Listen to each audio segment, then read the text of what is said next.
Como o próprio nome já diz, a proposta de ser oficinas formativas se dá no fato de construirmos em conjunto, de construirmos saberes, né, em conjunto. Nossa série de encontros, nossa série de oficinas está prevista para 6 encontros no mês de maio, contando com o apoio de Flávio Brenner, Pedro Espíndola e Silvio Galo. E esses professores pretendem oferecer um instrumental conceitual e teórico para apreensão de teorias e metodologias envolvendo as discussões de ordem ontológica e política. Nesse, professor Oscar, gostaria de fazer alguma contribuição? Obrigado, Amanda. Veja, talvez duas coisas. A primeira é agradecer a você, Amanda, e o João pela coragem de encarar a organização do evento. Sabe? Eu acho que para nós, como grupo de pesquisa, o evento tem uma dimensão, uma importância formativa que ainda, digamos, precisamos avaliar, não? Precisamos entender a importância dessas oficinas que acontecerão esta e a outra semana. E a segunda coisa é agradecer ao professor Flávio Breiner por, digamos, disponibilizar o tempo e o conhecimento para estar aqui conosco. Pelo que eu conheço o professor Flávio, eu entendo o gesto dele como um gesto de defesa da universidade, como uma forma de retribuir a universidade, como um convite, não, a entender a importância da discussão acadêmica na sociedade contemporânea. E nesse sentido, também gostaria de agradecer as pessoas que estão aqui conosco en estas oficinas, pela disposição e pela curiosidade. Então, eu espero que seja um encontro de inquietante, não? Seguramente será um encontro também de silêncios, porque tem coisas que a gente precisa escutar e pensar. Então, nem sempre o ato de falar seja talvez o mais importante. Os silêncios, quando a gente está em um caminho, não? Para alimentar as inquietações, talvez o silêncio seja um dos momentos mais importantes também. Então, muito obrigado e estamos aqui, pues, em um desafio, não? Obrigado, Amanda, obrigado, Brainer, obrigado a todos. Sem dúvidas. Obrigada a todos presentes, obrigada ao professor Flávio Breiner. Meu nome é Amanda Oliveira, eu vou estar mediando, mas eu estou mais numa posição de aprendiz, obviamente, nessas oficinas. E em seguida eu vou passar a palavra para o professor Flávio Breiner. Professor Flávio Breiner, ele tem graduação em História pela Universidade Federal Rural de Pernambuco e mestrado em História pela mesma instituição. Possui doutorado em Ciências da Educação, e eu não vou arriscar o meu francês, pela Universidade de Sorbonne, em Paris. Atualmente é professor titular e aposentado de Fundamentos da Educação da Universidade Federal de Pernambuco, mas com intensa atividade no programa de pós-graduação da instituição. Foi membro do Comitê Científico da Amped, secretário adjunto da Educação da cidade de Recife, membro de grupos de apoio de planejamento estratégico da UFPE, além de integrar conselhos editoriais, entre outros. Eu tenho experiência, obviamente, na área de educação, com ênfase em filosofia da educação, atuando principalmente com os temas da cidadania, espaço público, escola pública e republicanismo. Assim, eu passo a palavra para o professor Breiner e que a gente tenha um bom encontro. Obrigada mais uma vez. Bom, antes de qualquer coisa, boa tarde a todos e a todas que estão nos assistindo. Para mim é sempre um prazer muito grande discutir com colegas e com alunos. Eu fui, durante muitos anos, professor da Universidade Federal, durante mais de 30 anos, ainda continuo trabalhando na pós-graduação, já com a perspectiva de terminar a minha vida profissional, deve ter mais alguns meses, mas me sinto muito honrado e muito agradecido por esse convite que Oscar, que foi meu aluno há alguns anos atrás, me fez para participar desse seminário. É o tema que ficou mais ou menos reservado para que esse primeiro encontro, nós teremos 2 encontros, se eu não estou enganado, né, hoje e amanhã. O de hoje é exatamente sobre os fundamentos da educação brasileira, formação e fundamentos da educação brasileira. Que foi uma disciplina que eu dei durante muitos anos, História da Educação Brasileira, na graduação, quando ainda era professor da Universidade Federal. Eu sempre gosto de começar uma discussão sobre educação, sobre fundamentos da educação. Eu sou professor titular exatamente de fundamentos da educação, que diverge um pouco de meus colegas e dos manuais que eu li ao longo de minha vida. Há uma distinção que a gente sempre faz, e se tornou mais ou menos ponto comum entre os professores, sobretudo aqueles que trabalham com filosofia da educação, introdução à educação ou fundamentos, que é a distinção entre pedagogia e educação, uma distinção que se estabelece mais ou menos dos seguintes conceitos. A pedagogia é a teoria da educação, portanto, aquela que deve informar teoricamente as práticas educativas ou refletir a posteriori sobre as práticas socialmente encetadas, e a educação seria propriamente uma prática social, aquela em que a pedagogia ou a teoria é propriamente exercida dentro de uma instituição específica, a sala de aula, a escola, ou de maneira informal ou de maneira não formal. É mais ou menos isso que a gente aprende, mais ou menos, no início de qualquer manual que trata de filosofia ou de fundamentos da educação.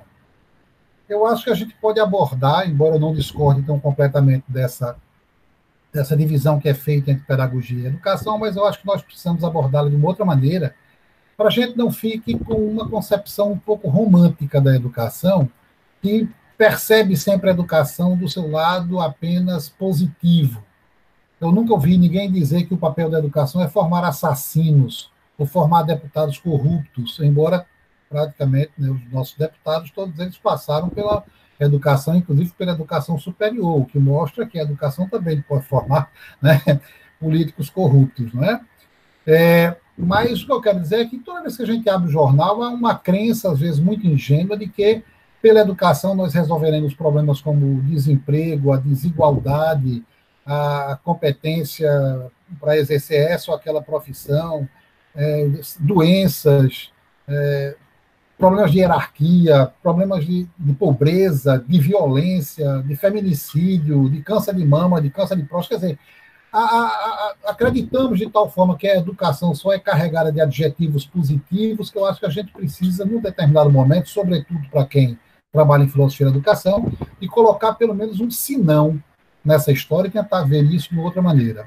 E é isso que eu vou fazer um pouco agora. E para que eu possa mostrar, então, essa distinção entre educação e pedagogia, e mostrar que talvez, desde a origem, a educação está carregada de uma história, naquele sentido que tanto Michel Foucault quanto Jorge Luiz Borges trabalharam, eu gostaria de voltar para o livro 7º da República, né, de Platão, onde eu gosto sempre de partir para que a gente possa analisar alguns pontos relativos não só à origem da filosofia, mas também à origem da própria pedagogia. Todo mundo se lembra da chamada alegoria da caverna, um tema que todo mundo, qualquer iniciante de filosofia, se lembra. Então, naquela alegoria, Platão descreve uma caverna em que os homens estão estranhamente acorrentados de uma maneira um pouco estranha, porque eles estão acorrentados pelo pescoço, de forma que eles estão sempre olhando para o fundo da caverna e não conseguem ver o que se passa do lado de fora. E tudo o que eles veem ou ouvem são os barulhos e os sons que vêm do lado de fora da caverna, onde a vida normal se desenvolve, e ouvem as vozes e os ruídos das pessoas projetadas não somente no interior das cavernas, mas as sombras delas projetadas no fundo da caverna. E por conta da posição em que eles estão, eles não podem virar o pescoço para ver absolutamente nada. E passaram toda a vida no interior da caverna e imaginam que aquilo que eles veem, as sombras, aquelas aparências, constituem a realidade propriamente dita. Até que um dia, uma pessoa se liberta sozinho das suas correntes, e aí reside um mistério dessa libertação individual, e, uma vez libertada, ao invés dela comunicar aos outros como fazer para se libertar também, ela resolve sair da caverna. Sair, na passagem, evidentemente, Platão se refere a isso, na passagem da escuridão para a claridade, ele sente um grande incômodo nos olhos, e quando se dá conta de que toda a vida que ele passara no interior da caverna, ele vislumbrara apenas aparências e ecos de uma realidade que está do lado de fora, aquilo que ele vai chamar, ou melhor, que Platão vai chamar de o mundo das ideias. E é claro que ele poderia ter ficado do lado de fora da caverna, e assim como se ele se libertou sozinho, por que não acreditar que os outros também poderiam fazê-lo? Mas ele volta, então, para o interior da caverna, e é exatamente nesta volta para o interior que começa a filosofia e também a... Porque ao invés de simplesmente comunicar aos outros como é que ele fez para se libertar sozinho, e permitir que os outros tomassem a liberdade de se libertar ou de permanecer na caverna, de saírem ou de ficarem, e de fazerem de suas vidas o que quiserem, ele vai lá para frente e diz o seguinte, e o que ele vai dizer estabelece uma clivagem, uma ruptura entre duas coisas. Uma ruptura na realidade, estabelecendo uma distinção entre aparência e essência, sendo que a aparência é necessariamente falsa, e a essência é aquilo que gera as aparências, ou melhor, o mundo das ideias é aquilo que faz com que as coisas sejam o que elas são, e não uma outra coisa. O ser em si, de Kant, o mundo das essências do platonismo, mas ele estabelece, então, uma ruptura na realidade, entre essência e aparência, mas também uma ruptura entre os homens da doxa, ou seja, os homens da opinião, aqueles que não conhecem essa distinção entre essência e aparência, e os homens da episteme. E, no caso desta alegoria da caverna, o único homem da episteme é ele mesmo. Ou seja, ele é aquele que diz mais ou menos o seguinte: pessoal, aqui na frente da caverna, eu quero dizer para vocês o seguinte: a consciência de vocês é uma consciência falsa. Vocês olham aparências e confundem-nas com essências. Mas tem um probleminha. A única pessoa que sabe disso aqui sou eu. Então, no fundo, a alegoria da caverna quer dizer isso. A única pessoa que sabe disso aqui sou eu. Mas assim mesmo eu não vou dizer a vocês como é que eu me libertei, que pode estar parecendo estranho para vocês, não é? Porque não adianta vocês se libertarem sem antes tomarem consciência do aprisionamento de vocês. E nem sempre este aprisionamento é necessariamente um aprisionamento físico.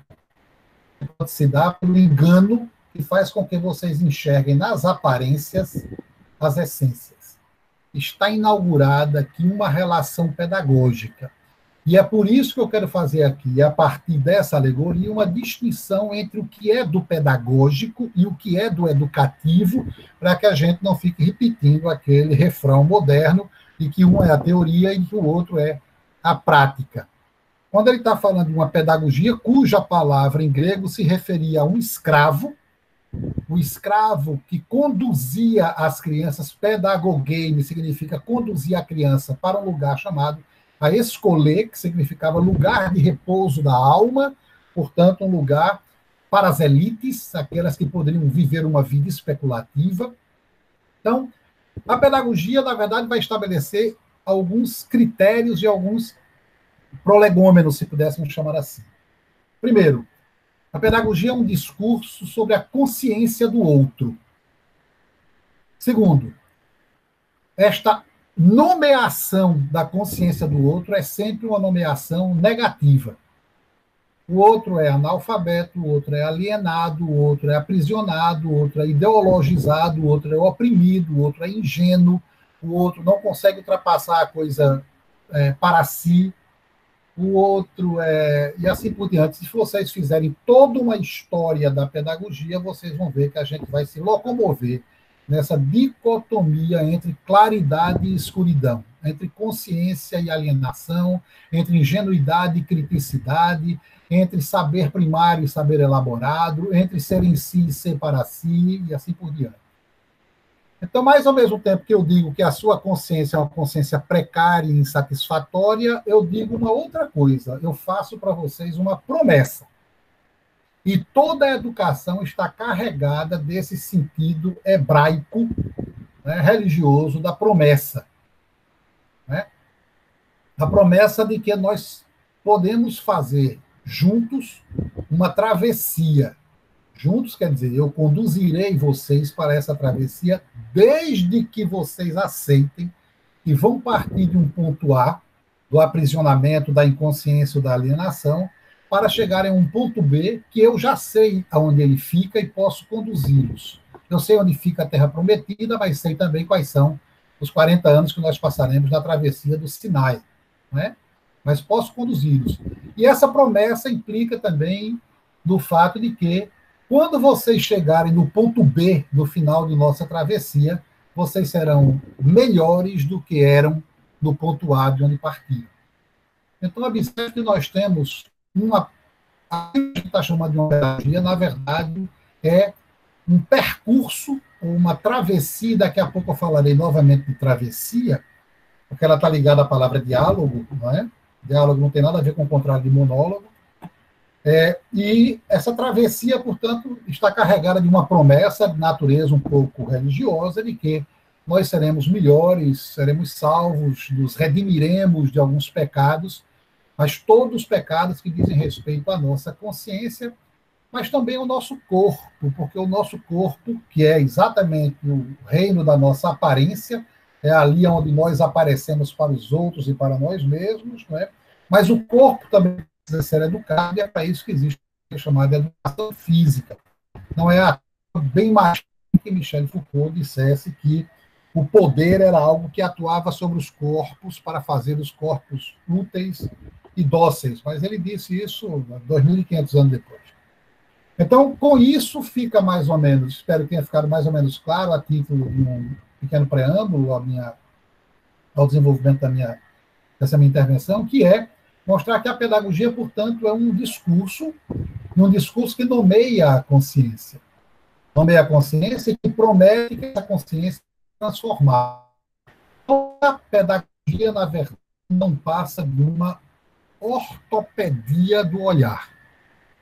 Ou seja, vocês, nós, todos, dentro das metafóricas cavernas que nós frequentamos todos os dias, a caverna do BBB 21, a caverna da alienação, a caverna da ingenuidade, a caverna da inconsciência, a caverna do analfabetismo, da improdutividade, da incompetência, né? Do não empreendedorismo, todas as cavernas que nós frequentamos todos os dias, elas são cavernas que podem ser superadas pela educação. Observe, então, que, metaforicamente, o discurso pedagógico é um discurso que permite, ou melhor, que pretende nos salvar de alguma coisa. Platão queria que a gente se salvasse da cidade. Santo Agostinho queria que a gente se salvasse do pecado. Descartes queria que a gente se salvasse do irracional.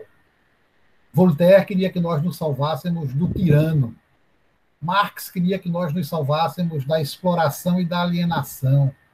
Paulo Freire queria que nós nos salvássemos da consciência ingênua e da opressão. Michel Foucault queria que nós nos salvássemos da sociedade disciplinar.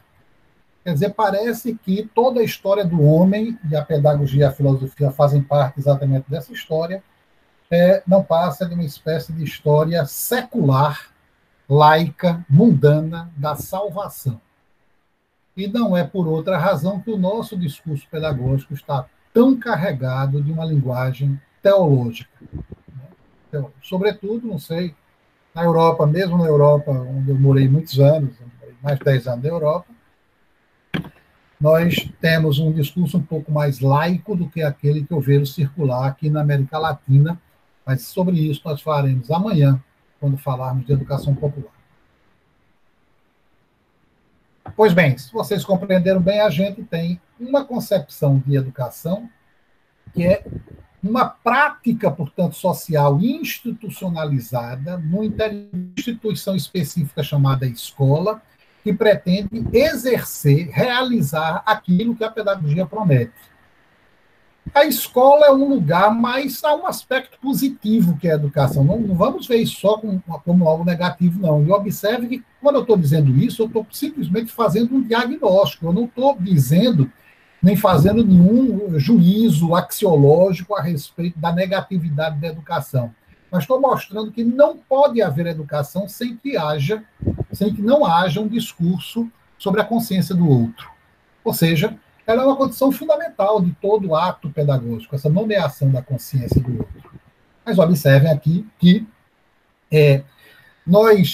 quando passamos para o domínio da educação, há algo de positivo nessa prática que se exerce, e que há algo de positivo que vai acontecer, e de que eu posso, de fato, me tornar melhor ao final desse processo, eu não tenho dúvidas. Acho que todos nós somos, de certa maneira, vítimas e cúmplices desse processo de formação e de autoformação. Mas a escola é talvez mais do que simplesmente um lugar onde vai se exercer aquela pedagogia, aquela condução pela mão, uma condução, pedagogia que deveria nos levar à emancipação. Somos conduzidos como crianças e, no final, nós nos tornamos emancipados, que em latim significa soltar a mão. Emancipare significa soltar a mão. Então, somos levados pela mão de um adulto e, mais adiante, nós teremos que caminhar sozinhos. A escola exerce, de fato, essa função. A escola não é somente uma instituição regida por toda uma normatividade, uma solenidade, uma hierarquia, uma sacralidade, fechada ao olhar externo, com seus muros, com suas grades, com sua reclusão, às vezes monástica. Quem conhece Dom Pedro II, aqui em Recife, Oscar, provavelmente conhece essa escola, ou, desculpe, o ginásio pernambucano. Se trata de uma arquitetura típica das arquiteturas inspiradas dos monastérios medievais, né? Com seus átrios, com suas câmaras, com suas celas. Pois bem, mas a escola é um lugar de saída, mais do que um lugar de encontro, mas não só um lugar de encontro de uma geração com outra geração, ou de lugar de encontro com uma cultura mais elaborada, mas é também um lugar de saída. Para que eu possa ir para a escola, eu preciso sair. Basicamente e prosaicamente, sair de casa. Mas por isso é que eu acho que o homeschooling não é somente o fim da escola, mas é o fim da nossa possibilidade de saída. O que eu estou querendo dizer com isso? Quero dizer que, ao sair do meu ambiente protegido, afetualmente protegido, que é o ambiente da minha casa, regido por razões de natureza amorosa, protecionista, maternal, e entrar na escola, eu começo a entrar num outro mundo que ainda não é o mundo propriamente público, mas um mundo semipúblico. Mais do que semi-privado, ele é semipúblico, porque ele aponta para o mundo público, aquele que eu já vou ter que obedecer a horários, a normas, a hierarquias que são estabelecidas, a regimes de comportamento e de disciplina, a disciplina entendida aqui nos dois sentidos da palavra, tanto numa organização do saber, quanto no disciplinamento normativo da vida. Ou seja, eu vou ter que introduzir a norma, sem o que a vida da sociedade da gente não precisa ter lido Mal-Estar na Civilização para saber que a vida da gente, sem essa normatização, essa interiorização da norma, a vida civilizada e cultural seriam sumariamente impeditivas. Então, é um lugar de saída. De lá eu saio da minha cultura familiar para encontrar a cultura organizada sobre uma outra forma. Eu saio da minha vida cotidiana para entender a vida regida por disciplinas organizadas como saberes racionais. Eu sei calcular o tempo e a velocidade das minhas pernas para atravessar uma avenida movimentada. Eu faço esse cálculo intuitivo. Na escola, eu aprenderei a fazer esse cálculo cientificamente baseado nas leis da física. Eu sei que as plantas daqui de casa nascem, crescem, se reproduzem e morrem. E eu tenho muitas plantas aqui em casa. Mas eu só aprenderei por que isso acontece quando eu estou estudando biologia, ou fitologia, ou agronomia, que é o caso aí de vocês, né? Então, e assim por diante. Eu sei que um dia eu vou ficar doente. Agora, saber por que eu vou ficar doente, e é exatamente isso que eu estou chamando de uma instituição de saída, aquela que me permite, portanto, sair da minha vida, da facticidade da minha vida ordinária, para alcançar níveis mais elevados que a ciência e que o conhecimento racional me permite, sair do meu particularismo cultural para níveis mais elevados de universalismo do saber, seja através de uma língua mais universal, seja através de conhecimentos mais universais, como a matemática, etc. embora a gente tenha aí as etnomatemáticas, que percebe que esse conhecimento pode ter variações culturais bastante importantes, mas não vou entrar nessas formas, mas estou apenas querendo mostrar que também é um lugar de saída. E sem esta saída, a gente não pode, sem esse mecanismo institucional da saída, nós não podemos completar a segunda parte de nossa educação, que não é mais a educação escolar. É aquela que nós fazemos por nós mesmos e que os alemães chamavam de Bildung, que significa a minha formação, embora a palavra possa ser confundida com cultura também, mas é sobretudo sobre a formação. Se a educação é aquilo que eu não posso fazer por mim mesmo, é preciso que uma pessoa adulta, que já está no mundo há mais tempo, possa fazer por mim. A minha formação terá que ser feita por mim mesmo. A esse respeito, eu nunca resisto, e acho que Oscar se lembra quando eu contei essa história em sala de aula, uma velha crônica de Humberto Eco. Humberto Eco é o autor de O Nome da Rosa, tal, que morreu há 3 anos e meio atrás. E Humberto Eco, numa crônica, ele escrevia todo sábado para um jornal de Bolonha, uma coluna chamada La Bustina de Minerva, em que ele escreveu uma crônica em que ele contava a seguinte história. Uma história interessante que, depois que eu a li, eu a considero como sendo a melhor definição de educação, muito superior a tudo que eu li de Platão a Paulo Freire. Ele contava a seguinte história. Quando ele era jovem... Vocês estão me ouvindo corretamente? Então, quando ele era jovem, estudante na Universidade de Torino, onde ele foi universitário, ele morava na casa do estudante, que fechava irrecorrivelmente à meia-noite. Mas ele, Humberto Eco, era um apaixonado por teatro. E aonde estivesse passando uma peça na cidade ou em cidades vizinhas, ele ia assistir, mas era obrigado, por força do horário, a abandonar a sala de espetáculos 15, 20 minutos antes de terminar e voltar correndo para pegar a casa do estudante ainda aberta, até porque dormir ao relento no inverno europeu é fatal. Então ele assistiu praticamente todas as grandes peças da dramaturgia ocidental, menos os 10 minutos finais, os 15 minutos finais. Dúvidas atrozes corroeram o seu espírito, diz ele na sua crônica. Édipo encontrou o assassino que ele procurava. Ávlin finalmente se curou graças à penicilina. Antígona conseguiu finalmente enterrar o seu irmão Polinice. O rei Lear finalmente descobriu que era Cordélia quem tinha razão. E então um dia ele se encontrou com um jornalista chamado Paulo Fabbri, que está vivo ainda. E ele contou essa história e Fabbri então disse para ele, então, Humberto, eu sofro da angústia inversa. Porque nessa mesma época eu era bilheteiro de teatro para ganhar um trocadinho e era obrigado a esperar que o último espectador entrasse para fechar a portinhola e entrar na sala de espetáculos. Eu também, um apaixonado por teatro, mas só que quando eu entrava na sala de espetáculos, uma coisa já tinha começado, já estava adiantada a meia hora. Então eu via Ricardo III no meio do palco, o meu reino por um cavalo, sem saber o que tinha acontecido. Né? Eu via Hamlet, ser ou não ser, essa é a questão, condenando o tio dele, que me parecia ser um bom homem. Então, Humberto Eco diz, para terminar a crônica, ele diz, então, nesse caso, nós teremos uma aposentadoria maravilhosa, porque toda tarde nós vamos nos sentar num banco de praça e eu contarei para você o início de cada peça e você me contará o final dela.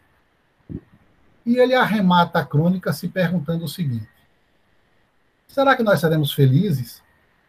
Será que a vida de fato imita a arte?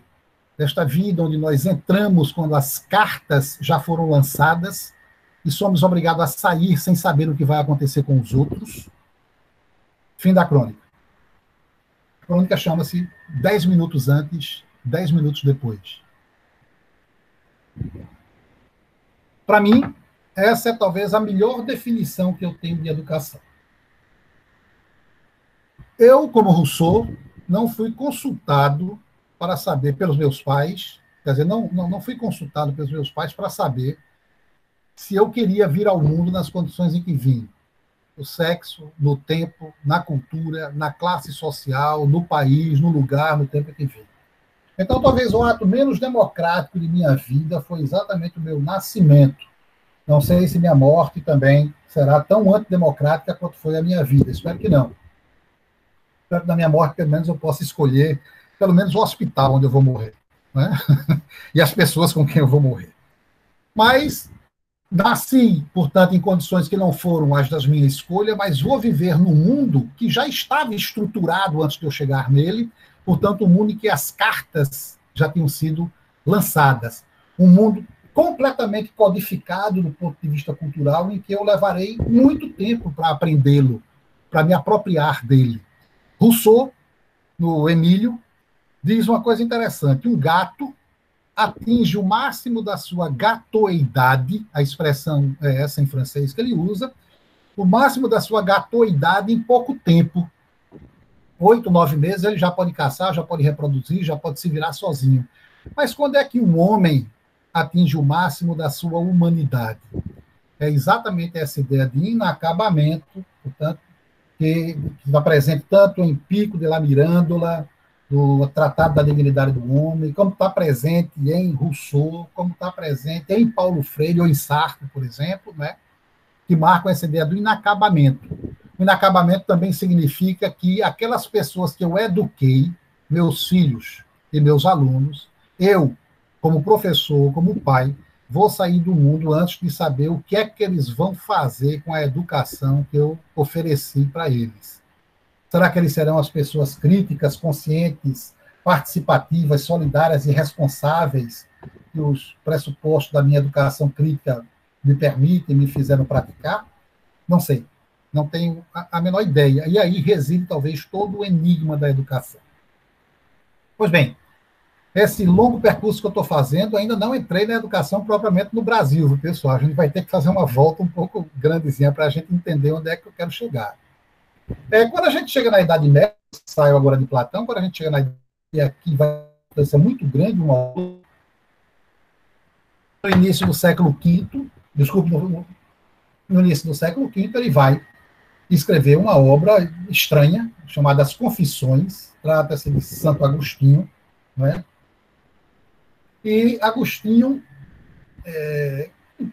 brincalhão, Agostinho era um cara que tinha tido uma vida um pouco dissoluta, né? Ele teve filhos e chegou a frequentar prostitutas, né? Mas Agostinho, há uma passagem no 11º livro das Confissões, na passagem sobre o tempo, em que Agostinho conta uma história engraçada. Primeiro, um aluno um pouco mais audacioso perguntou a ele, um aluno ou um rapaz perguntou a ele, se Deus era eterno, o que é que ele estava fazendo antes de criar todas as coisas? Agostinho disse que pensou e disse que ele estava criando o inferno para colocar lá dentro gente que faz esse tipo de pergunta. Então, essa era a resposta, digamos, brincalhona de Agostinho, mas está lá nas Confissões. Mas a resposta séria dele é: antes de criar todas as coisas, Deus tinha criado o tempo. Logo, a pergunta, o que é que ele estava fazendo antes, durante ou depois, não tem nenhum sentido. Uma resposta tipicamente filosófica, na verdade, é uma resposta típica da patrística, né? Mas o que é o tempo para Agostinho e por que é que isso vai ter tanta importância na educação brasileira? Vejam que eu estou voltando lá atrás, no século V, antes de chegar no que aconteceu com a gente no século XX, viu, pessoal? Para Agostinho, o tempo é um tempo tripartite. Bom, todos nós estamos acostumados com a ideia de que o tempo tem passado, presente e futuro. Mas qual desses tempos nós valorizamos mais? Se nós formos para a Roma antiga, a pergunta que um pai hoje poderia fazer ao filho: meu filho, o que é que você quer ser quando crescer? Essa pergunta simplesmente não teria sentido para um latino. Porque o que você vai ser quando crescer já está fixado. Você vai ser um continuador daqueles que fundaram a República e as instituições da cidade. Você é um continuador. Portanto, toda a educação está voltada para o passado, está ancorada no passado e nas autoridades que aqueles que fizeram a cidade fundaram. Então, educação para a fundação. Mas se você chega em Santo Agostinho, a coisa começa a mudar. porque o tempo para ele é o tempo do passado, portanto, o tempo da lembrança, é o tempo do presente, portanto, o tempo da atenção, onde nós devemos ter cuidado com o que nós fazemos e o que pensamos, e o tempo da esperança, que é o tempo do futuro. Aquilo que nós ainda poderemos ser é o tempo do futuro, mas para isso é preciso ter muita atenção àquilo que nós fazemos no presente. O presente, portanto, não passa de uma passagem, como o passado não existe mais e como o futuro não existe ainda, então nós só temos do presente, portanto, essas três instâncias do tempo, para que nós possamos, no final, no juízo final, no encontro com Deus, no paraíso, no inferno, no purgatório, a gente poder realizar aquilo que nós praticamos naquele momento da atenção. Está criada, portanto, uma noção do tempo voltada para o futuro. Um tempo da salvação no futuro. Um tempo da redenção, do encontro com Deus, que não é um encontro do tipo, eu estou dobrando o encontro com Deus, não. Deus é um encontro interior. Né? Santo Agostinho. É um encontro de você com Deus, é um encontro da sua consciência. Então, mas está inaugurada uma noção de redenção, de salvação, e será retomada pela consciência moderna sob a ideia de progresso. O progresso cujo grande nome desta ideia é Condorcet. Condorcet foi um revolucionário que terminou se suicidando, apontado traidor por Robespierre em 1793, ele terminou se suicidando. Mas Condorcet é autor de uma obra chamada O Quadro Geral dos Progressos, no plural, do Espírito Humano, em 10 capítulos, sendo que o último capítulo é exatamente sobre a Revolução Francesa, o último nível do progresso do espírito humano, que foi o da sua época. Mas ele tentava mostrar que toda a história do homem é a história de um progresso da consciência, das instituições e da liberdade. Portanto, o homem se salvará não mais por um encontro com Deus, mas pela liberdade. E essa liberdade é, sobretudo, a liberdade política. A liberdade coletiva não é ainda como liberdade individual, que daqui a pouco vai ser trabalhada, mas como liberdade política na construção da chamada sociedade civil, onde o povo vai se tornar soberano. Pois bem, o problema é que a gente tem aqui duas questões. Uma é o tempo de Santo Agostinho é um tempo progressivo. É o mesmo tempo da reforma protestante, lembrando que Lutero também é mariano, e que é exatamente através da sua consciência, da sua fé, mas, sobretudo, o homem que se faz a si mesmo, sendo olhado por Deus através da graça, que ele se salvará. Então, não existe mais uma condenação preliminar de mim, não existe mais uma condenação de base, in limine. Eu preciso fazer da minha vida algo que eu possa me salvar. E é este fazer de si mesmo que vai criar o homem burguês, o chamado self-made man, como os americanos gostam de chamar. O homem que se faz por si mesmo. E essa ideia é fortíssima em toda a educação protestante.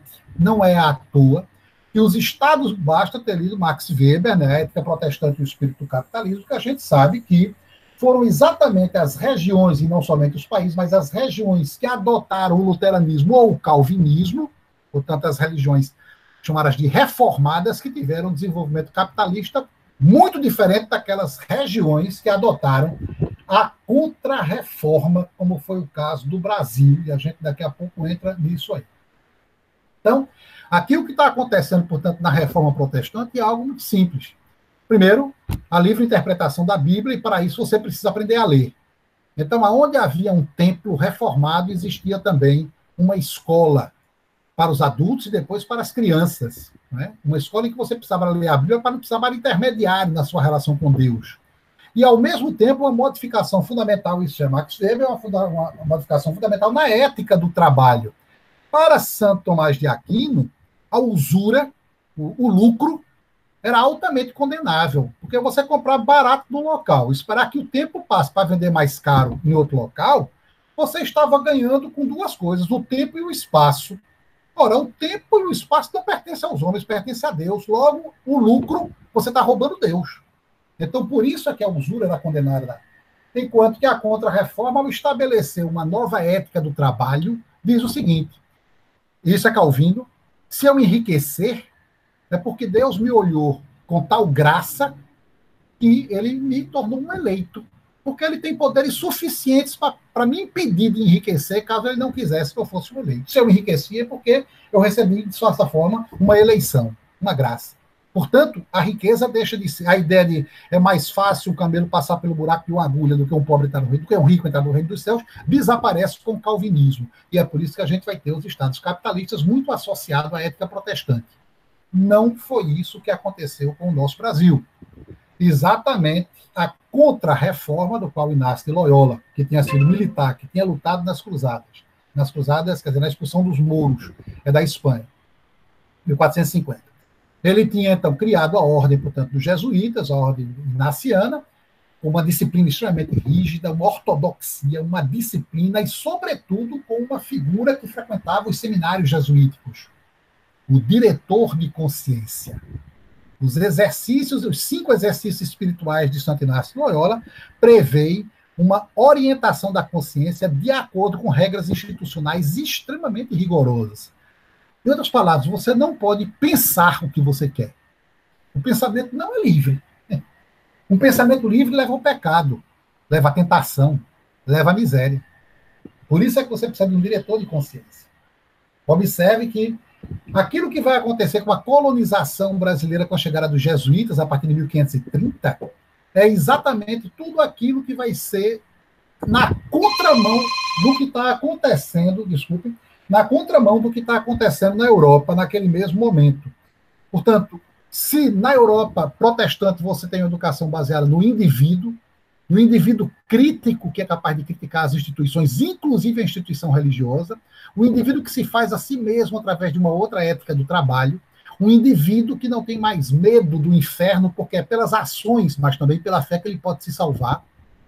Aqui no Brasil, você tem um indivíduo que vai aprender a respeitar a hierarquia, a ter sua consciência doutrinada, a respeitar uma ordem institucional, a igreja da qual ele não pode escapar, e uma organização social que não é criticável e cujo pertencimento dele se dá pela cristandade, ou seja, o indivíduo, aquele que pode dizer eu me recuso, eu protesto, eu critico, esse indivíduo não vai aparecer dentro da nossa educação. Ou você está no interior da cristandade, ou você não está em lugar nenhum. Ex ecclesiam nulla salvat. Fora da igreja não há salvação. Então, com isso, você já pode imaginar o tipo de educação que nós vamos receber, e, no entanto, uma educação apenas para a formação das elites que iriam governar ou para a conversão dos indígenas, porque os indígenas, estes eram conversíveis, ou convertíveis, através da catequese. Os negros, não. Se vocês se lembram de e talvez Oscar se lembre, de um evento que houve na Espanha, em Valladolid, por volta de 1413, por volta de 1513, em que esteve envolvido Sepúlveda, o grande defensor das ordens cristãs e jesuíticas, o jesuíta Sepúlveda, e um outro jesuíta chamado Bartolomé de Las Casas, né? Em que Las Casas defendiam, portanto, que os índios, na verdade, os povos originários da América, depois da invasão de Cortés, não podiam ser escravizados, nem a guerra poderia ser, nem sequer a guerra justa deveria ser conduzida em relação a eles, porque eles tinham alma, e entendo alma, eles podiam ser convertidos à religião cristã. Por outro lado, os negros não tinham alma. E se os negros não têm alma, eles não têm possibilidade de serem convertidos. E trazerem os negros da África para o Brasil, na verdade, é tirá-los do inferno para trazê-los para o purgatório, e havia muito essa ideia de que o Brasil era o purgatório, antes de uma suposta salvação, que nunca viria, evidentemente. Então, observe que nós temos aqui um modelo educacional baseado no respeito à norma, à tradição, à hierarquia, às instituições, à cruz e à espada, ao poder e à religião, ao poder laico e ao poder religioso. Mesmo quando os jesuítas foram expulsos do Brasil, em 1744, e a gente ficou sem praticamente nenhuma escolarização mais regular para as nossas elites, claro. Naquele momento, durante aproximadamente uns 42 a 43 anos, mesmo nesse momento, a gente teve as aulas régias que eram dadas em casa através de preceptores, mas não tivemos e nem tínhamos durante a colônia nenhuma estrutura mais organizada de educação que a gente poderia chamar de uma educação pública. Lembrando que desde 1789, na França, exatamente através das 5 memórias que Condorcet escreveu para a Assembleia Legislativa, a primeira fase da Revolução, ele já previa, nas 5 memórias, uma distinção entre a instrução pública e a educação nacional, que é a base do republicanismo escolar que os franceses vão adotar, embora com muitas idas e vindas, muitos contratempos, mas que só vão adotar por volta de 1886, já com o primeiro-ministro, Jules Ferry, que vai instituir, de fato, a escola pública francesa na chamada Terceira República. Pois bem, nós não tivemos nada disso. Não tivemos nada disso. E mesmo quando, em 24, nós tivemos a primeira Constituição imperial, outorgada, porque a Constituinte de 23 foi dissolvida por Dom Pedro I, a Constituição outorgada de 24, ela previa uma educação nacional como bem público, baseada ainda um pouco nos ideais da Revolução Francesa, e aqui inspirado um pouco por José Bonifácio, né? E pelo tempo que ele havia passado na Universidade de Montpellier, onde eu fui professor, aliás. Então, ele tenta criar um modelo nacional de educação sem jamais prever de onde viria o financiamento.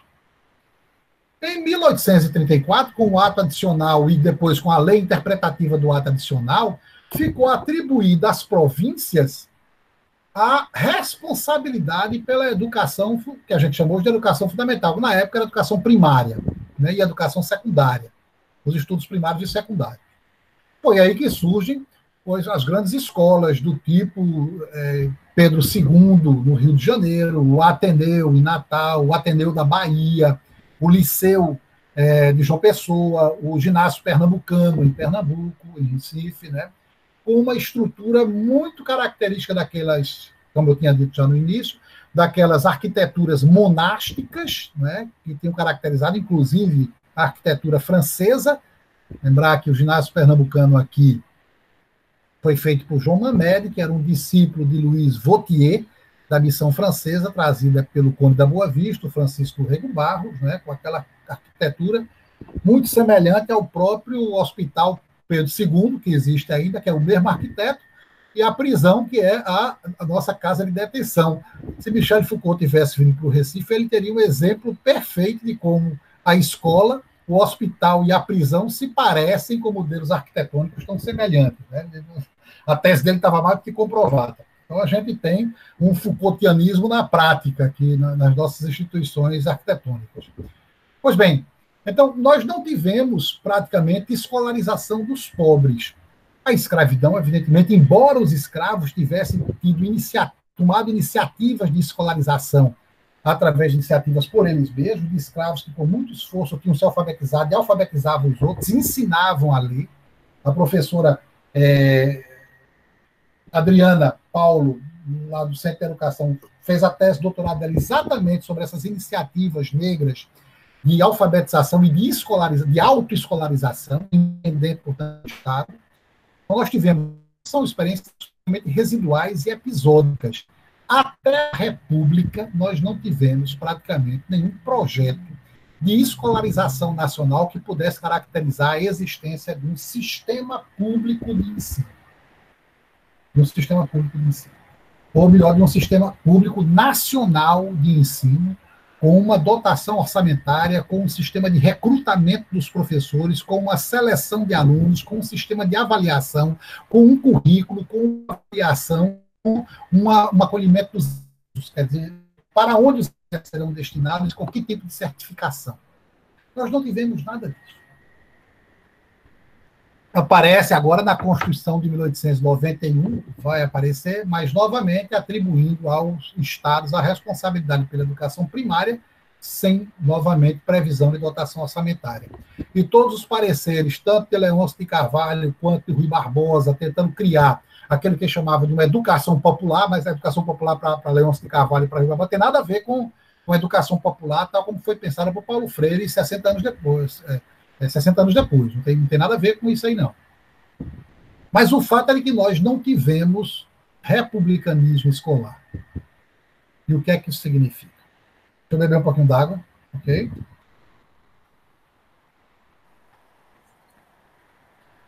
Nós não tivemos republicanismo escolar. A ideia de república é diferente de democracia. Eu vejo muitas vezes se confundir república com democracia.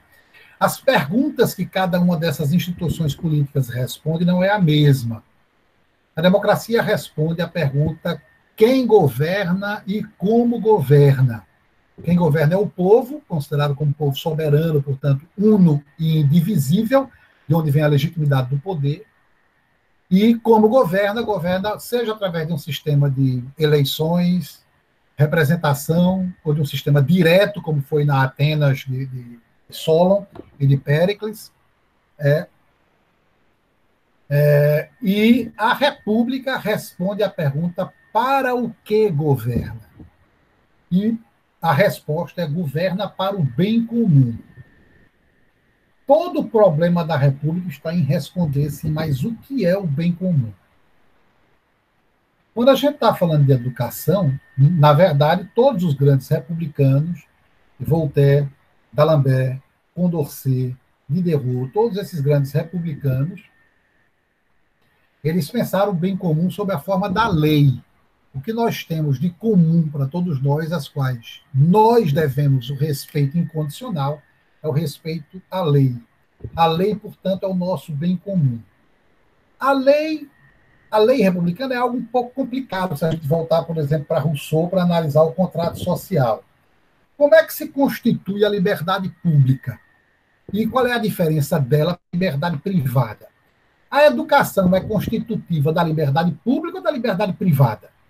Essa pergunta está presente em Rousseau, tanto no Emílio quanto no Contrato Social, 2 livros lançados no mesmo ano, um no primeiro semestre, o Emílio, o outro no segundo semestre, 1744.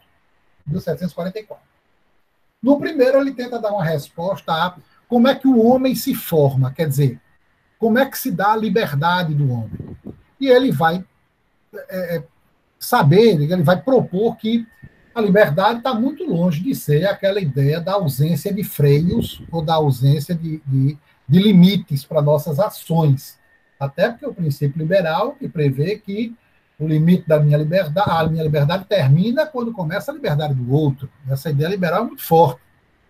Mas ele supõe, então, que eu preciso abrir mão das minhas inclinações, era a palavra na época para as minhas paixões, para os meus instintos, para as minhas vontades. Eu preciso abrir mão das minhas inclinações para poder construir uma liberdade coletiva. Todo o problema está. Se eu achar que devo fazer qualquer coisa, que não tem um limite para coisa nenhuma, e uma outra pessoa achar a mesma coisa, ela vai me matar ou eu vou matá-la. E a gente não vai construir sociedade nenhuma. Então, eu quero dizer que Freud foi um grande leitor de Rousseau. Viu?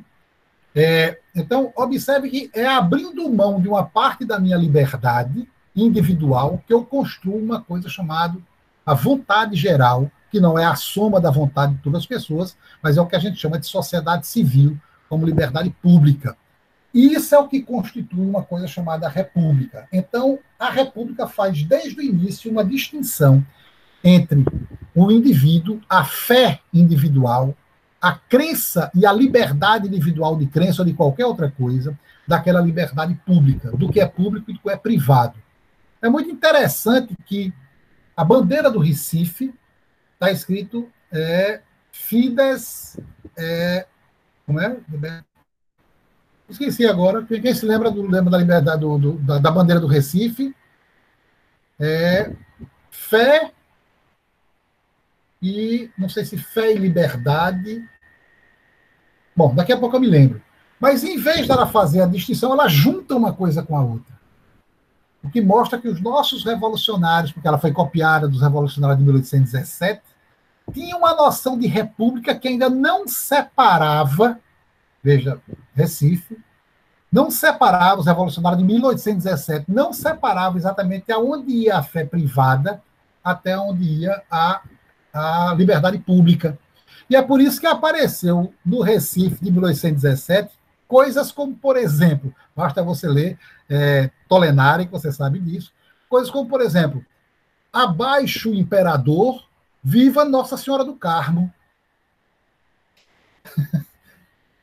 É um pouco estranho para um Estado que se pretende republicano e, ao mesmo tempo, teológico, quando a República fez exatamente essa distinção. Vamos mais adiante. Quando a gente chega, portanto, em 1891, que se instaura a nossa República, nós não temos propriamente um projeto republicano de educação, apesar de toda a boa vontade dos nossos republicanos. Há algumas razões para isso. A escravidão tinha acabado em 88, quer dizer, formalmente acabado em 88. Em 89, a República, em 91, a primeira Constituição Republicana. Mas o problema é que nós tínhamos herdado da escravidão praticamente 38% de uma população negra que nunca foi incorporada na República como cidadão de primeira classe. E sobretudo, não foi nem sequer pensado qual seria o papel da educação para que essa população egressa da escravidão pudesse chegar à cidadania normal, não vou nem falar de primeira nem de segunda classe, a uma cidadania simplesmente participativa, tanto da lei quanto da elaboração das leis, quanto do governo, nem isso chegou a se pensar. E havia algumas razões para isso, e razões que formaram a nossa inteligência republicana. Ou seja, a nossa inteligência republicana, apesar de anti-escravista, e olhe lá, que nem sempre ela foi, anti-escravista, ela jamais imaginou um republicanismo de fato para a população que tinha vivido a escravidão. Em 1853, um cara chamado Cesare Lombroso, italiano, fez uma pesquisa nas prisões italianas, em Bari, basicamente, em que ele, com uma reguinha de Palmer, ele saiu medindo a cabeça dos criminosos que tinham praticado crimes hediondos, medindo a altura do frontal até o queixo, medindo a altura dos malares, medindo a altura do occipital até o frontal. E foi anotando tudo isso e depois ele tirou uma média aritmética, não sei que média foi essa que ele tirou, uma média aritmética, para concluir que o criminoso nato, ele tinha medidas criminais. Estava criada uma disciplina inspirada nos trabalhos de um cara chamado Galileu Gall, um escocês, que tinha criado a frenologia, a ciência das dimensões cranianas, e Lombroso cria, então, a gnoseologia. Então, observem a gnomologia. Observem, então, que ele estabelece que o criminoso nato tem tais medidas cranianas ao ponto de que ele faz uma hierarquia, o epiléptico é considerado como criminoso, ao criminoso nato, ao criminoso adquirido e assim por diante. Ele faz uma tipologia de 5 num livro chamado O Homem Delinquente. E essa ideia vai ser tão forte que nas carteiras de identidade italianas, mas também brasileiras, antes do aparecimento da fotografia, que é uma invenção francesa da 1870 por aí, antes da fotografia, ao invés de ter uma foto das pessoas, tinha as dimensões cranianas dela. Se um policial pegasse a sua carteira de identidade, ele sabia se estava ou não diante de um criminoso nato. Você poderia até nem ter cometido um crime, mas tinha toda a vocação, todo o talento para fazer. Imagine. Junte isso agora. Então, isso influenciou tremendamente um médico brasileiro chamado Nina Rodrigues. Nina Rodrigues era professor de anatomia da recém-fundada Faculdade de Direito da Bahia. Basta dizer a vocês que em 1896, quando o crânio decepado de Antônio Conselheiro foi levado para o exame anatômico de Nina Rodrigues, ele simplesmente tirou as medidas cranianas, frenológicas, e concluiu que, pelas medidas cranianas, trata-se efetivamente de um fanático. Ou seja, características psicológicas são retiradas de perfis anatômicos. Eu quero dizer que nós nunca escapamos disso, viu, pessoal? Nós nunca saímos disso, não. Por volta de 1860, chegou ao Rio de Janeiro um diplomata francês chamado Arthur de Gobineau, que tinha escrito um livro, uma década antes, chamado Estudo sobre a Desigualdade das Raças. Nesse estudo, que teve uma fortíssima influência sobre a nossa intelectualidade republicana, nesse estudo ele dizia que há raças como a raça negra. Primeiro, ele condenava terrivelmente a miscigenação que o Brasil é o inferno racial. A miscigenação racial não iria nem melhorar a raça negra, mas iria piorar a raça branca. Veja em que quadro mental nós estamos. E ele afirma no livro dele algo como, por exemplo, a raça negra, e a palavra raça, ele cria o racialismo, que é diferente do racismo. O racialismo é uma tentativa de dar cientificidade a esse discurso. A raça negra não tem as mesmas competências nem emocionais, nem intelectuais, nem morais e nem, pasmem, cognitivas. E ele muito capciosamente, no livro dele, ele chega a perguntar assim: querem a prova do que eu estou dizendo? Apontem-me aonde está o Charles Baudelaire africano. Charles Baudelaire é o grande poeta, autor das Flores do Mal, do Esplêndido de Paris, tá? Um dos grandes nomes do simbolismo francês. Apontem-me aonde está o Charles Baudelaire africano. Então, observe que Nina Rodrigues chegou a escrever um artigo para uma revista jurídica do Rio de Janeiro, dizendo que nós devíamos ter 2 códigos penais, um para os brancos e um para os negros. Como os negros não tinham consciência moral da gravidade do crime, eles não poderiam ser punidos da mesma forma que um branco que tinha consciência moral da gravidade do crime. Pois bem, é essa mentalidade que chega na República, pessoal. E, claro, ela vai ter uma incidência direta na nossa escolarização. Por que dar escolarização ou financiar com dinheiro público escolarização para a raça negra, se eles não dispõem das competências cognitivas que os tirariam do particularismo para o universalismo proposto pelo republicanismo escolar que Condorcet havia elaborado nas suas 5 memórias? Era não somente uma perda de tempo, mas, sobretudo, uma perda de dinheiro público. Vamos dar, portanto, para a raça negra formação puramente técnica de baixo nível, para que eles se tornem pedreiros, encanadores, no caso, eletricistas ou mecânicos, e deixemos a educação propriamente propedêutica, formadora, portanto, das elites que vão governar esse país para os brancos. E é por isso que as nossas escolas públicas foram, pelo menos até os anos 70, eu ainda era jovem nessa época, eram tidas como grandes escolas. A escola pública era maravilhosa. E as pessoas que estudaram no ginásio pernambucano, no Gouveia de Barros, né, no Cisenando de Silveira, pessoas da minha idade ou mais velhas do que eu, dizem, escola pública boa é a escola da minha época, mas ignorando toda essa história de como a nossa escola pública foi construída, para quem ela se dirigia e quem deveria ficar do lado de fora dela. Barra pesada. Daqui a pouco eu termino, viu, pessoal? Para vocês fazerem as perguntas de vocês. Tá? Então, veja. Em 1932, com o Manifesto dos Pioneiros da Educação Nova, com o Anísio Teixeira, Fernando... esqueci, rapaz, minha memória está muito ruim. Mas, bom, um conjunto imenso de intelectuais que assinaram, mas cujo texto foi basicamente elaborado por Anísio Teixeira, que tinha acabado de chegar nos Estados Unidos e tinha estudado com John Dewey, o pai do escolanovismo americano, do primeiro pragmatismo americano, um neopragmatismo hoje, do qual Richard Rorty é o grande nome, faleceu já.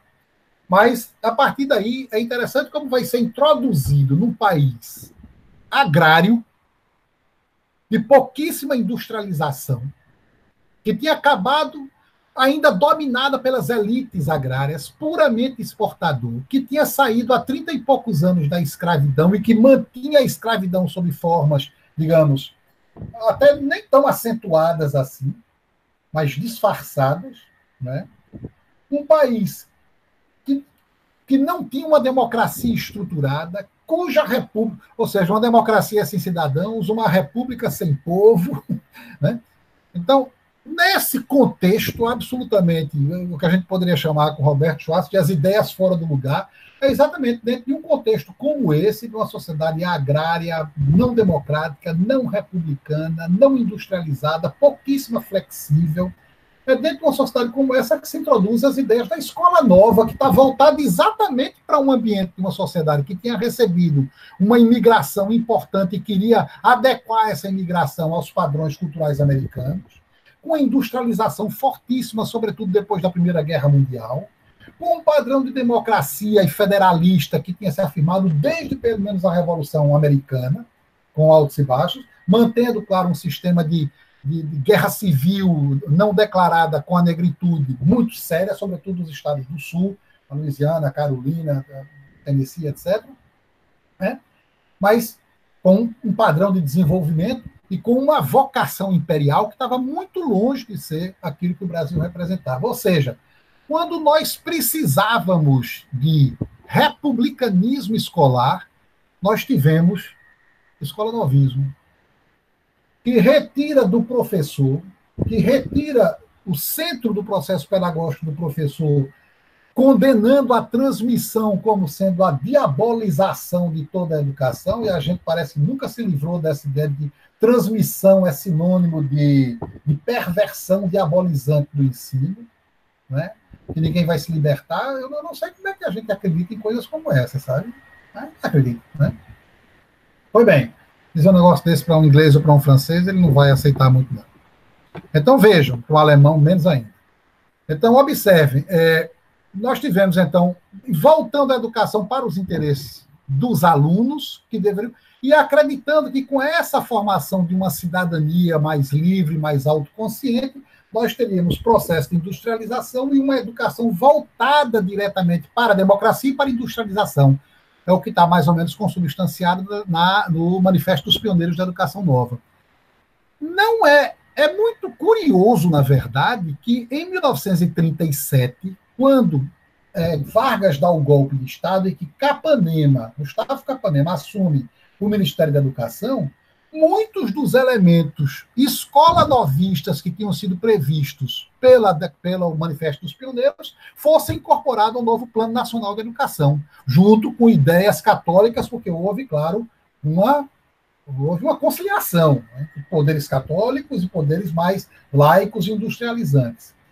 Também não é, então, nesse caso, curioso que em 1971, quando nós, no período mais duro da ditadura militar no Brasil, no período mais tenebroso, se a gente puder dizer assim, a época de Médici, né, de perseguição, assassinato, morte e desaparecimento de lideranças políticas de esquerda, nós tivemos a aprovação da Lei 5692/71, toda inspirada nos modelos escolanovistas.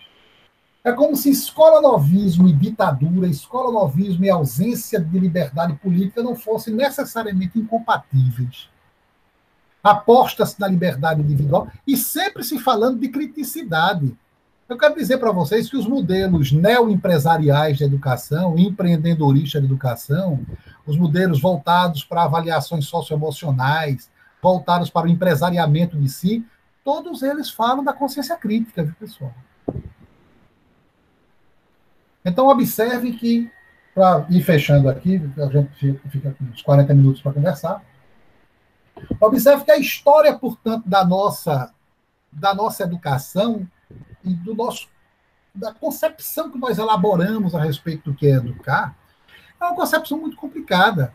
Quando a gente fala de republicanismo escolar, para eu já caminhando aqui para a minha conclusão, aquilo que eu chamei de bem comum, e que para os revolucionários o bem comum era a lei, o império da lei, e não o império do arbítrio do rei, característica do antigo regime, do absolutismo, mas o império da lei decidida pela soberania popular. No nosso republicanismo atual, aquilo que Hannah Arendt trabalhou sobre a crise da República, a questão fundamental do nosso bem comum é o que há de comum em todos nós. O que há de comum em todos nós é o fato de nós sermos todos humanos, embora as perspectivas pós-estruturalistas, pós-humanistas e até anti-humanistas estejam hoje contestando isso. Mas o que há de comum em nós é o fato de que nós todos temos características humanas que caracterizam a nossa moralidade, nossa pretensão à liberdade, nosso inacabamento, nossa eticidade, nosso fim em si mesmo, nossa dignidade, nosso respeito por nós mesmos ou pelo outro. Tudo isso que caracteriza aquilo que a gente chamou de um ser humano. Ora, nem todas as pessoas, nós não nascemos humanos, por isso é que existiu o Menino Lobo, em 1800, lá na época do Jean Itard, o Menino Lobo de Aveyron Victor. Está traduzido o livro, sobretudo, né? Sobre o Menino Lobo e a discussão que deu na Europa. O que acontece quando uma pessoa não é educada? Quando ela viveu no meio dos lobos, né? Então, nós não nascemos humanos, nós nos tornamos humanos, mas o humano em quem nós nos tornamos também pode desaparecer. O que os nazistas fizeram não foi eliminar uma grande quantidade de seres humanos somente, não. 6, 7 milhões de judeus, 10 milhões de pessoas na Europa. Não foi isso, não. O que eles tentaram fazer foi outra coisa. Foi eliminar o que havia de humano em cada um desses seres humanos. Eliminar o que havia de consciência, liberdade e moralidade em cada um deles, transformando cada um num simples número, vestido da mesma forma, um monte de carne sem nenhuma liberdade civil e, portanto, sem nenhum remorso e sem nenhuma responsabilidade propriamente penal quando a gente tirasse a vida deles. Então, quando a gente fala em escola pública e escola republicana, a gente está falando do direito que as pessoas têm, nascidas em contextos sociais de classe muito diferentes e muito desiguais, e que elas possam adquirir as mesmas características humanas que nós que passamos por uma escola de elite tivemos. Que elas possam adquirir os seus padrões de liberdade, de moralidade, de eticidade e de projeto de si mesmo, capaz de fazer delas participantes dessa condição humana que nenhuma outra escola que não seja republicana é capaz de oferecer. É isso que a gente chama de escola pública. Escola pública não é o contrário de escola privada, não. A escola privada é aquela que só oferece essas condições a quem dispõe de bens privados. A escola pública é aquela que procura distribuir esses bens provavelmente humanos, ou seja, a condição humana, para qualquer pessoa que seja egresso dela. Era isso que eu tinha para dizer a vocês. Muito obrigado pela atenção. Bom, obrigada, professor Flávio. Para mim, obrigado pela atenção. De escuta, muitas questões para pensar, né? E aí a nossa colega Vânia Pimentel quer se inscrever para colocar suas questões. A palavra, Vânia. Vânia, seria bom tu fazer uma apresentação de tu perfil profissional, porque como temos aqui pessoas diversas, também para Flávio entender essa diversidade com a qual ele está lidando. Tá bem. Eu sou Vânia, eu moro aqui em Brasília, apesar de ser lá do Rio, e eu sou professora no Instituto Federal, num curso de agroecologia, e eu estou agora, atualmente, fazendo doutorado em Córdoba, na Espanha, no Instituto de Sociologia e Estudos Campesinos. E eu participo, junto com o Oscar, também de um grupo, né, de um GT de estudo de educação, pensando, né, pedagogias e agroecologia. E eu agradeço muito a oportunidade de poder participar desse grupo, né, está sendo uma riqueza para mim. E a minha questão porque eu tenho lido um pouco sobre a educação popular, né, e eles voltam muito, bebem muito na fonte das lutas por resistência, desde esse período antes da República, né, as lutas populares e tal. Então, eu sei que o tema da educação popular será amanhã, mas como o senhor trouxe esse recorte histórico, né, aí saindo lá da República até o manifesto aqui da educação nova, da nova escola e tal, eu gostaria de ouvir um pouco sobre essas o próprio Antônio Conselheiro, né, as experiências de educação da resistência, né, de outro que vem do povo, né, porque eu sei que essa história da educação ela sempre foi para as elites, né, mas e essa educação que vem da oralidade, que vem de outros saberes, né, que vem dessa luta por resistência, como que ela se encaixa aqui nessa narrativa histórica que o senhor trouxe hoje? Essa é a minha questão. Quer fazer mais uma, não? Oscar, permita mais uma pessoa, mais uma outra pergunta que eu junto. Pronto. Alguém mais tem aí algum interesse em fazer uma pergunta? Professor, porque eu gostaria de fazer uma, antes de alguma outra pessoa. Quando você comenta o mito da caverna, certo? Você coloca o problema da liberdade, não? Eu queria, digamos, se o senhor aprofundar em uma questão. O que nos oferece, não, essa educação, digamos, fundamentada no mito da caverna, seria uma liberdade controlada, no sentido, digamos, de algunos teóricos postestructuralistas, en el cual, por exemplo, eu permito que você seja presente na sociedade, mas de forma controlada. Então, nesse sentido, esse projeto de liberdade parece que continua nesse mesmo caminho, não? De não permitir que as pessoas pensem seu próprio projeto de liberdade.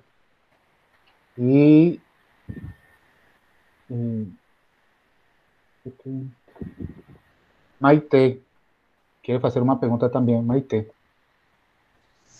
Embora eu esteja camuflada de Denizar, é Maite. A pergunta que eu gostaria de fazer, professor, você conta para a gente toda uma história que é muito relevante, muito pertinente, porque diz de onde bebeu e bebe a referência de educação construída no Brasil. Então, ela é muito importante para a gente. Mas pensando sobre, acho que exercício que todos nós aqui fazemos um pouco, pensando sobre a educação hoje e quais caminhos se tomar, quais caminhos podemos tomar, quais caminhos podemos influenciar que se tome no futuro, muitas vezes eu penso, não só sobre educação, que para buscar soluções nós precisamos buscar outras referências, além daquelas que nos construiu. E aí eu quero perguntar para você, uma pessoa que tem uma trajetória que parece tão longa e tão rica no campo da educação, quais outras referências, não sei se talvez não ocidentais, talvez não europeias, não sei, mas quais outras referências de formato, de política, de educação você considera, e você considera interessantes, relevantes de serem conhecidas, de que a gente olhe para elas também? Essa é a pergunta. Ok, perguntas complicadíssimas, não? Não, resolveram não me poupar. Mas deixa eu ver. Vânia, né? Estão ouvindo? Então, deixa eu tentar responder ali, Vânia. Vânia, eu trabalhei durante muitos anos com a educação popular, mas, sobretudo, com os fundamentos filosóficos da educação popular. Eu cheguei a ser coordenador do grupo de educação popular e eu vi, claro, na Amped, eu vi muitos relatos de experiências vindos dos mais diversos lugares do Brasil, das mais diversas extrações sociais, das mais diversas camadas das classes populares, não são nem as classes tomadas como mais, das camadas de classe que a gente encontra, e segmentos. E em todas elas você observa o seguinte: há um conjunto absolutamente incalculável de experiências que nem sempre elas são sistematizadas. Elas funcionam, elas conseguem alfabetizar, conseguem profissionalizar, conseguem politizar, conseguem fazer com que as pessoas organizem suas vidas a partir de projetos coletivos, e, no entanto, nem sempre isso chega na universidade. Mas todo o problema está talvez aí. Veja, uma das coisas que a gente tem que entender em relação à educação popular é que aquilo que Paulo Freire tentou fazer nos anos 60, a partir de bases que já tinham sido consolidadas anteriormente. Paulo Freire não é o Moisés que desce o Monte Sinai com o decálogo pedagógico da libertação brasileira, não. Pessoal, não é assim, não. Então, ele vem de uma tradição, ele vem de leituras de obras, que, embora ele não cite, mas um leitor medianamente atento sabe onde é que ele foi beber. Mas a educação popular é exatamente a tentativa de dar uma resposta humanista e humanizante àqueles que não tiveram da educação pública aquilo que eu falei sobre. Por isso é que ele está falando da humanização, da vocação para ser mais. Ora, e aqui é onde a sua questão vai bater com a questão de Maitê, sobre as outras referências e como você fala de outros saberes. Toda uma tradição das chamadas epistemologias do Sul, ou de Henrique Dussel, que vem a respeito da filosofia da libertação, já começam a propor uma nova forma de abordar o mundo. Por que o mundo, tal como ele foi abordado antes, é um mundo que se tornou perigoso para a gente? Veja, não é assim. Não é que esse mundo não nos sirva mais, não. Se você ficar doente, você vai para um hospital, certo? Você vai para um hospital. Você vai tomar um remédio que é o resultado de toda uma ciência cartesiana, de uma ciência que viu na natureza um objeto de exploração ou de domínio, de uma ciência que transformou as pessoas em objetos, que transformou os entes do mundo em seres objetais. Essa é o que a gente chama de uma teoria tradicional da ciência. Ora, aparecem novas formas de compreensão intuitiva, mágicas, estetizantes, mitológicas, míticas da natureza, mas todas elas baseadas numa forma de sensibilidade que procuram juntar aquilo que nós pensamos do mundo com aquilo que nós sentimos dele. Mas não mais tratando o mundo como se ele fosse um ente exterior a cada um de nós. Como se o mundo fosse nossa casa, e uma casa que nós podemos a qualquer momento destruir. Que casa é essa? Que a qualquer momento eu posso tocar fogo nela. Então, a ideia de uma casa-mãe desapareceu em nome de uma outra coisa. E basta ver as grandes entrevistas que estão sendo dadas hoje. Roda Viva, recentemente, teve o índio, como é o nome dele? Eu me confundo com o nome dele. Krenak.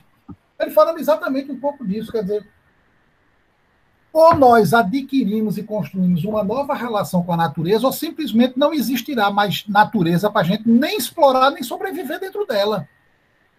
É quase simples assim. Mas toda vez que a gente se relaciona com a natureza externa, nós estamos nos relacionando também com a natureza interna nossa. Nós precisamos também desenvolver formas de sensibilidade que não estão presentes numa tradição epistemológica ocidental, porque ela simplesmente valorizou aquilo que Max Weber chamou de razão instrumental, quer dizer, a razão instrumental é aquela que não pergunta o por que nós estamos fazendo isso. Ela pergunta como fazer, quer dizer, como adequar um determinado meio a um fim que nós não avaliamos se ele é um fim justo, legítimo ou bom, simplesmente, ou desejável. Eu quero construir uma bomba atômica, sim. Como é que se constrói uma bomba atômica? Fazendo a fissão do átomo, pegando urânio 235, fazendo a fissão dele, você constrói uma bomba atômica. O técnico, a razão instrumental, pergunta como fazer. Mas a razão substantiva, aquela preocupada com uma sensibilidade do mundo, pergunta por que eu tenho que construir bomba atômica? São essas perguntas que estão vindo, para usar a expressão do Boaventura, que estão vindo do Sul. Mas o Sul aqui é um pouco complicado, sabe? Porque falar de Sul já mostra de novo, embora de Boaventura, que eu conheci, já participei no debate com ele uma vez, no Porto e tal. Mas a própria denominação de uma epistemologia do Sul termina por trair uma mentalidade europeia. Deixa eu contar uma historinha para vocês aqui. Há muitos anos atrás, eu li uma tirinha. Você lembra de Mafalda? Mafalda, aquela personagem de Quino. Quino morreu no ano passado e tal. A tirinha era o seguinte. A professora entra na sala de Mafalda e coloca o mapa mundi de cabeça para baixo. E aí uma aluna faz, professora, o mapa mundi está de cabeça para baixo. A Lola fez, como de cabeça para baixo? No universo não existe nem em cima, nem embaixo. Mas se nós começarmos a aceitar que o nosso mundo tem um em cima e um embaixo, e nós do hemisfério sul estamos embaixo, é porque nós estamos. Então, a própria geografia do epistemologias do sul, epistemologias do norte, elas terminam por trair de novo aquela geografia do em cima e do embaixo, que eu acho complicadas. O próprio uso da palavra epistemologia como uma teoria do conhecimento, eu acho que também termina por trair uma espécie de eurocentrismo. A própria expressão eurocentrismo supõe que existe um centro e que existe uma periferia, quando a gente sabe que as teorias do centro e da periferia, elaboradas por exemplo, Fernando Henrique Cardoso e Enzo Faleto, vieram da tradição de Wallenstein, portanto, da tradição europeia. Ou seja, é preciso muito cuidado com o uso de uma... Não se trata apenas de estabelecer uma nova relação, mas de estabelecer uma outra linguagem que nos permita uma nova relação com o que está fora da gente, mas sabendo que aquilo que está fora da gente também está dentro da gente. As formas da resistência e da educação popular que envolvem outros saberes ou outras epistemologias têm que envolver também uma outra linguagem, que não é mais essa linguagem de uma racionalidade instrumental. A racionalidade do como. Essa seria a resposta que eu daria um pouco para vocês. E isso tem uma infinidade de experiências dos povos originários, e não somente povos originários, mas povos que moram, inclusive, dentro das nossas comunidades periféricas, muito perto, que têm experiências muito interessantes de organização política e de organização escolar, inclusive, conteudística, inclusive. Então, não é bem assim. Oscar, sua pergunta sobre a alegoria da liberdade, etc. Veja, como eu tinha dito, a ideia da liberdade, que está muito próxima da ideia da autonomia kantiana, mas que não é a mesma coisa, porque a autonomia é dar-se a própria norma, enquanto que a heteronomia é aceitar a norma que vem de fora. Eu tenho que me dar a própria norma. Mas qualquer norma que eu me der é válida? E se eu me der a norma de que a minha norma é todo judeu que eu encontrar pela frente eu matarei, essa norma é válida? Não, não é isso que Kant está dizendo. Ela é válida se ela se submeter aos critérios da razão e do entendimento. Portanto, há critérios. Criticar, de critério e de crise, significa separar e escolher. Mas veja, então, na verdade, a minha liberdade é eu ser senhor de mim mesmo. Ou melhor, se ao invés de eu ser escravo de uma outra pessoa, eu ser escravo da minha própria razão. Mas eu não saí da escravidão, é o que dizem alguns pós-estruturalistas, sobretudo de tradição nietzschiana, como, por exemplo, Jorge La Rosa, com quem eu tive, inclusive, um debate, uns anos atrás, na Revista Francesa de Pedagogia, né, sobre exatamente isso, né, o que é um projeto de si, o que é uma tecnologia do eu. Né? Então, é preciso ter muito cuidado sobre abrir mão da liberdade pessoal para construir uma liberdade coletiva não significa simplesmente trazer o opressor para dentro de mim. Então, é por isso que muitas das perspectivas hoje do pós-estruturalismo, mas também do pós-humanismo pedagógico, partem daquela ideia heideggeriana que está na Carta sobre o Humanismo, de 47. O problema do humanismo é simples. Ele não estabeleceu a humanitas entre nós. Ele ficou a meio caminho. Mas o que é estabelecer a humanitas entre nós? É fazer com que não haja nenhum modelo de homem para o qual você tenha que seguir o pedagógico antes dele começar. Antes de eu entrar na escola, os professores já vêm dos seus centros de formação com uma ideia de homem, com uma ideia de sociedade, ao qual eles teriam que formatar esses alunos que entram. Eu quero que meu aluno seja crítico, solidário, participativo, cidadão, consciente, livre, ético. Vejam, eu estabeleci uma série já, uma agenda, um cardápio de qualidades que eles vão ter, e ao qual eles, se quiserem entrar na escola, terão que se submeter a isso aí. toda uma educação pós-humanista está questionando isso. Primeiro você vive, primeiro você é sacudido do mundo, depois eu preciso escolher o que eu vou fazer de mim mesmo. O problema é saber se, nesse caso, a gente desinstitucionalizaria a escola. E se ao desinstitucionalizar a escola, a gente não estaria reafirmando todos esses projetos de homeschooling, tecnologias de aprendizagem, sala de aula invertida, a academia. Então, atenção, porque aquilo que pode parecendo um projeto de libertação pode estar contribuindo para um projeto de mais opressão, só que uma opressão extremamente insidiosa e até intransparente. Muita atenção a isso aí. Voltando a outra questão, o problema, voltando somente a Vânia e a Maitê, todo o problema, portanto, dessas resistências, linguagens, experiências e atos de resistência, o problema está em quando eles saem da esfera do resistente e se transfere para a esfera da narração. Mas de uma narração que não é mais a narração do resistente, mas a narração do teórico que analisa a resistência, ou seja, quando ele se institucionaliza. Uma coisa foi o que Paulo Freire fez em Angicos, e uma coisa é a aula que eu dou sobre educação popular na universidade, fazendo chamada, reprovando e aprovando o aluno, com a bibliografia e comentando a obra de Paulo Freire, sem eu ter na minha sala de aula nenhum adulto analfabeto. Nenhum.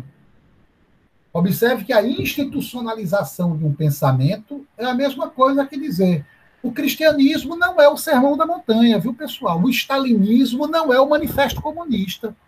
Assim como o Paulo Freireanismo não é Paulo Freire. Então é preciso ter um certo cuidado.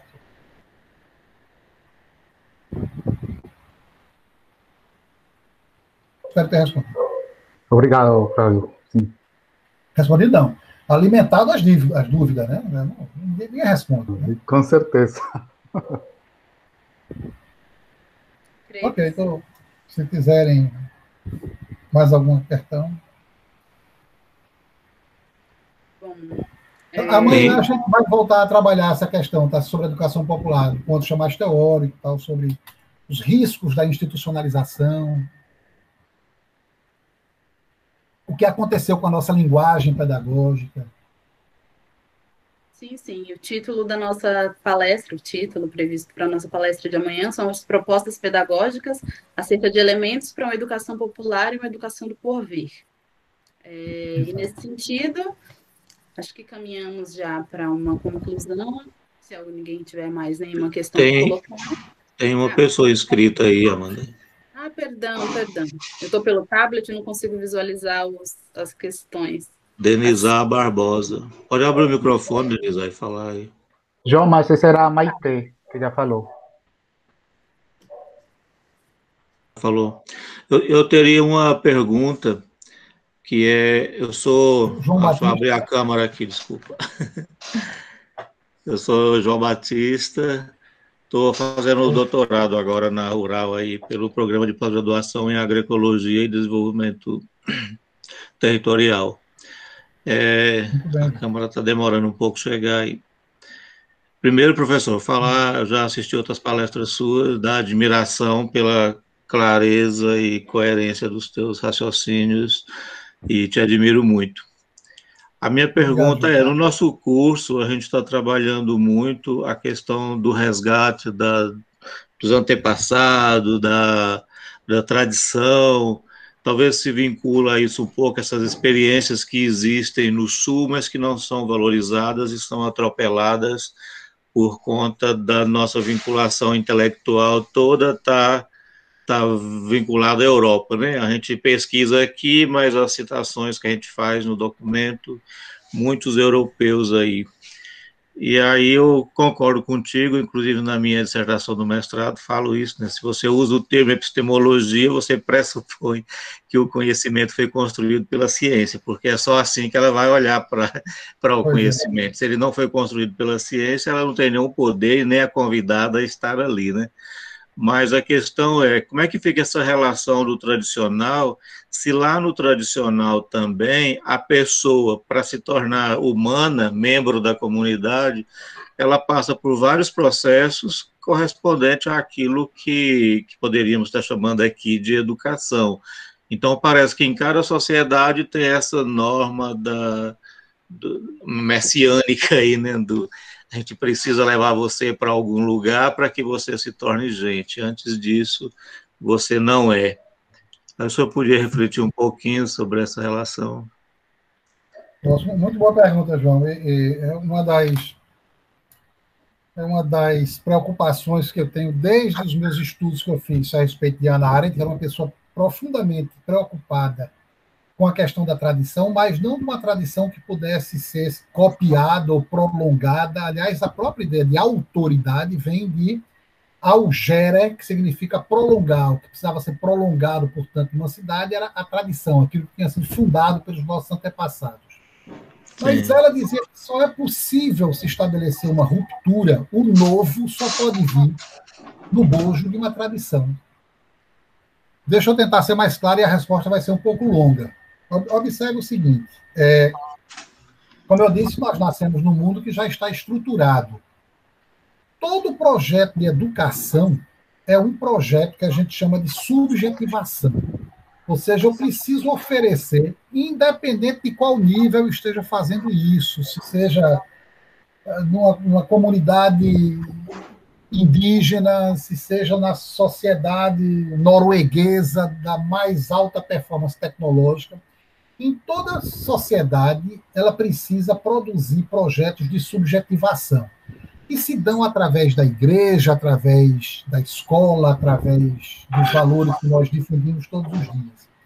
O que significa que cada pessoa que sair de uma dessas instituições, família, escola, igreja, partido, né, elas deverão dispor de predicados capazes de responder a determinadas questões que nós não fazemos muito conscientemente, mas que elas estão presentes em nossas vidas o tempo todo. Quem eu sou?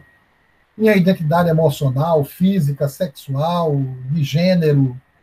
Como eu devo agir com os outros? Minha identidade moral, ética. Como é que eu posso conhecer o mundo? Quer dizer, minha identidade cognitiva ou epistemológica, se quiser usar um termo mais sofisticado e tal. Então, eu preciso, até para dar uma esmola na rua, eu me faço intimamente uma pergunta: devo ou não devo dar? Não é nem se tenho ou não tenho. É devo ou não devo dar?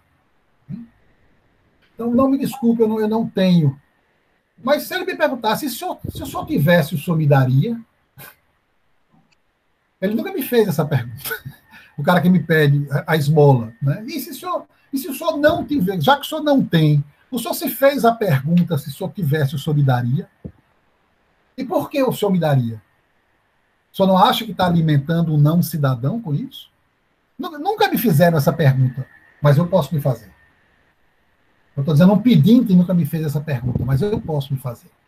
Então, observe que é isso que eu estou chamando de um projeto de subjetivação. O problema é quais são os critérios subjetivos que nós estabelecemos em termos de moralidade, de liberdade, de eticidade e de consciência que eu gostaria que as pessoas tivessem. E cada sociedade estabelece o seu. O problema é que qualquer que seja a emergência do novo, eu não posso nunca fazer da educação doutrinação. Eu não posso querer formar as consciências do amanhã como se eu pudesse administrar o futuro. Eu quero que meu aluno seja isso no futuro. Eu quero que meu aluno disponha dos critérios para saber se ele quer ser isso ou aquilo. Que é diferente de dizer, eu quero que você seja isso. Eu estou determinando uma essência. E não tentando construir nele os critérios com os quais ele se dará uma essência, se é que isso existe. Então é por isso que eu acho que a tradição, mas para que ele possa saber disso, ele precisa saber o que foi que aconteceu antes dele. Como os homens fizeram isso antes? Porque Hannah Arendt diz uma coisa muito interessante. O mundo é um lugar destrutivo. O mundo pode destruir as pessoas que chegam nele, sobretudo as pessoas que chegam nele sem nenhuma experiência. Mas as pessoas que chegam nele sem saber o que é o mundo, também têm uma forte vocação para destruir o mundo. Ou seja, para achar que o mundo vai começar agora, e que o que os velhos e tradicionais fizeram não serviram de nada. Vejam o mundo que os velhos estão nos legando: destruído, poluído, desigual, virótico, pobre. Então, por que eu tenho que ouvir os velhos? Então, observe que a gente está, neste momento, num impasse muito grande entre qual é o papel da tradição na formação de uma subjetividade e o que significa o papel de ruptura desta tradição. O que é a emergência do novo? Não é da novidade, não, que a gente está confundindo nessa época novidades tecnológicas, que na verdade é uma repetição no interior do mesmo, com o novo, o insólito, o inaudito, o que nunca foi pensado, o que nunca foi dito. É isso que a gente chama de novo. O problema é que o papel da educação não é necessariamente instaurar o novo. O papel da educação é permitir que as pessoas que saem de um egresso de uma educação disponham dos critérios para saber o que serve e o que não serve na tradição e de qual novo nós precisamos para dar continuidade a uma existência propriamente humana. Essa seria a minha resposta. Obrigado, professor. Muito interessante. Obrigado, João. E esse dilema, estamos aí nele. Também. Ok, pessoal. Oscar, tenha piedade de mim. Muitíssimo obrigada, professor Flávio, aos todos que apresentaram questões. Amanda. A palavra. Amanda. O senhor quer colocar uma questão? Oi, Amanda, tudo bom? Oi, tudo.